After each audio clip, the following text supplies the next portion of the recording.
দর্শক ২০২৪-এর ৫ আগস্ট শেখ হাসিনা সরকারের যে পতন হলো সেই পতনটা ছাত্রদের আন্দোলনে হয়েছিল নাকি আমেরিকার সরাসরি হস্তক্ষেপে হয়েছিল সেই প্রশ্নটা বারবার ফিরে ফিরে আসছে।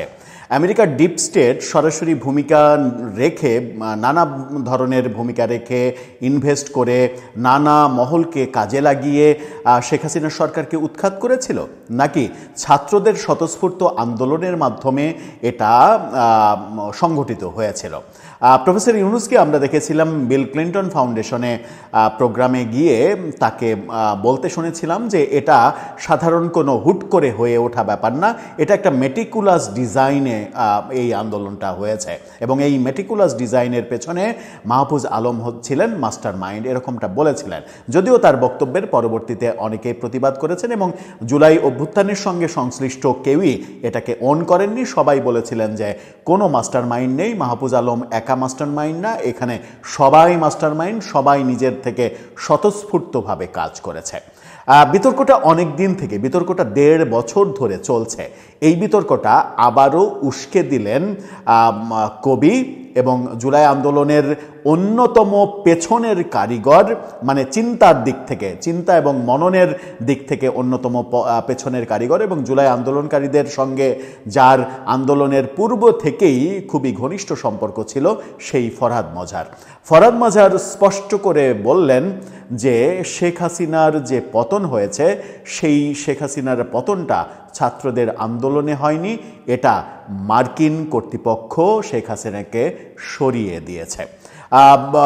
সম্প্রতি একটা ভিডিও, ফরহাদ মজারের একটা ভিডিও ভাইরাল হয়েছে। সেই ভিডিওতে তিনি এরকম বক্তব্য দিয়েছেন। মার্কিন এক ব্যক্তির বক্তব্যকে কেন্দ্র করে তিনি আলোচনা করতে গিয়ে এই ভয়াবহ কথাটা বলেছেন। আদৌ কি সত্যি মার্কিন ডিপ স্টেট সরাসরি শেখ হাসিনা সরকারকে উৎখাত করেছে? ছাত্রদের আন্দোলনের কোনো ভূমিকা ছিল না, নাকি এই আন্দোলনটা পুরোটাই সাজানো নাটক ছিল? এটা কি সত্যিই একটা মেটিকুলাস ডিজাইনেই এবং সেই ডিজাইনটা মার্কিনীদের ডিজাইনে হয়েছিল?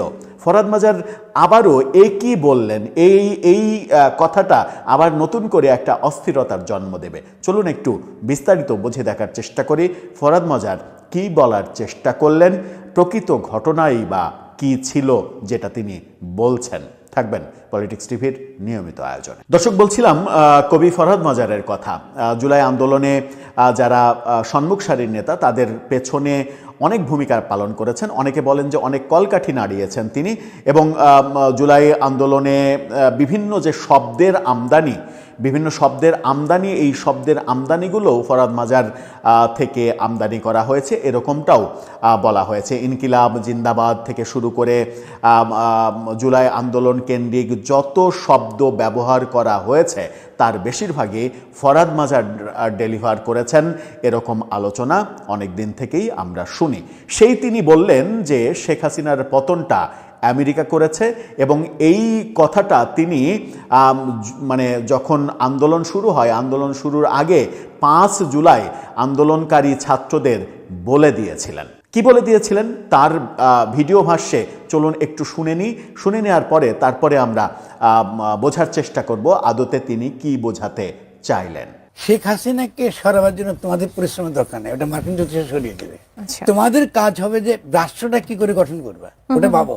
এই যে ফরহাদ মজার বলছেন যে মার্কিন একজন বলছেন 18 আগস্টে তিনি বলেছিলেন, 24-এর 18 আগস্ট, যে মার্কিন হস্তক্ষেপে বাংলাদেশে একটা রেজিম চেঞ্জ হয়েছে।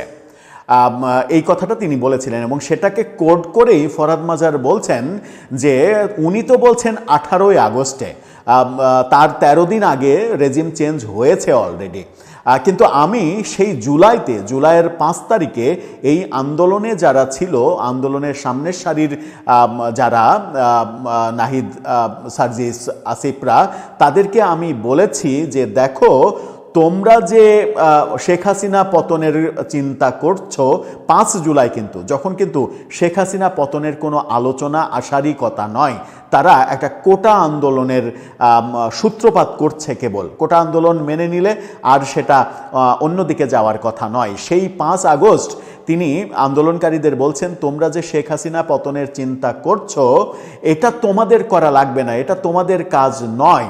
শেখ হাসিনাকে গদি থেকে ফেলে দেবে, ঝেঁটিয়ে বিদায় করবে, ওটা আমেরিকা। আমেরিকাই শেখ হাসিনাকে ফেলে দেবে, আমেরিকা শেখ হাসিনাকে ফেলে দেবে, সেই ডিল ডান, মানে সেটা নিশ্চিত হয়ে গেছে, সেটা তোমরা নিশ্চিত থাকতে পারো। তোমরা এখন যে কাজটা করবা, তোমাদের এখন যে চিন্তাটা হবে সেটা হচ্ছে তোমরা শেখ হাসিনা পরবর্তী বাংলাদেশকে কিভাবে গড়ে তুলবে, কিভাবে একটা নতুন বাংলাদেশের সূচনা করবে, কিভাবে কার নেতৃত্বে কোন দিক থেকে নতুনভাবে তোমরা শুরু করবে, নতুন যাত্রা শুরু হবে। অর্থাৎ নতুন একটা বাংলাদেশের কথা তিনি বলেছিলেন জুলাইয়ের 5 তারিখে, এবং সেদিন তিনি বলেছিলেন ছাত্রদেরকে, আন্দোলনকারী ছাত্রদেরকে বলেছিলেন যে শেখ হাসিনা পতনের, শেখ হাসিনাকে তোমাদের আন্দোলন দিয়ে ফেলে দেয়া লাগবে না, শেখ হাসিনাকে আমেরিকাই ফেলে দেবে। এবং সেটাই তিনি বলছেন, এবং সেটাই হয়েছে। আমি যেটা 5 জুলাই বলেছি, তিনি এটাও দাবি করছেন যে তখনকার ভিডিও পর্যন্ত আছে। সেই ভিডিও দেখলেই আপনারা বুঝতে পারবেন যে আমি অন রেকর্ড 5 জুলাই ছাত্রদেরকে এই কথা বলেছিলাম। অর্থাৎ ফরহাদ মাজারের এই কথাই স্পষ্ট যে ফরহাদ মাজার জানতেন আওয়ামী লীগ সরকারকে সরিয়ে দেওয়ার চিন্তাভাবনা করছে আমেরিকান ডিপ স্টেট। এটা নিয়ে এর আগেও একবার তিনি কথা বলেছেন, এবং তিনি এই ভিডিওতেও বলছেন যে এই রেজিম কিভাবে চেঞ্জ হলো, কিভাবে আমেরিকা শেখ হাসিনাকে ফেলে দিল, সরিয়ে দিল, এই ইতিহাসগুলো নিয়ে পরবর্তীতে আলোচনা হবে। যখন আলোচনার সময় আসবে তখন এগুলো নিয়ে আলোচনা হবে, বিস্তারিত আলোচনা হবে। এখন সেই আলোচনার দরকার নেই। অর্থাৎ তিনি জুলাইয়ের 5 তারিখে শুধু নিজে জানতেন না, ছাত্রদেরকে আরও এনশিওর করেছেন যে তাদের আন্দোলন দিয়ে শেখ হাসিনাকে ফেলা লাগবে না, শেখ হাসিনাকে ফেলে দেবে আমেরিকা। তোমরা শুধু নতুন বাংলাদেশ গড়ার পরিকল্পনা করো, তোমরা এখন একটা মানে পরিকল্পনা সাজাও যে শেখ হাসিনা সরকার চলে যাওয়ার পরে তোমরা কিভাবে তোমাদের নেতৃত্বে দেশটাকে গড়ে তুলবে। যদিও অন্য অনেক বক্তব্যে পরবর্তীতে আমরা ফরহাদ মাজারের মুখেই শুনেছি যে সেই নতুন দেশ কিংবা নতুনভাবে যেভাবে পরিচালিত হওয়ার পরিকল্পনা তাদের ছিল সেটা হয়ে ওঠেনি, নানাভাবে সেটা বিঘ্ন ঘটেছে সেটাতে।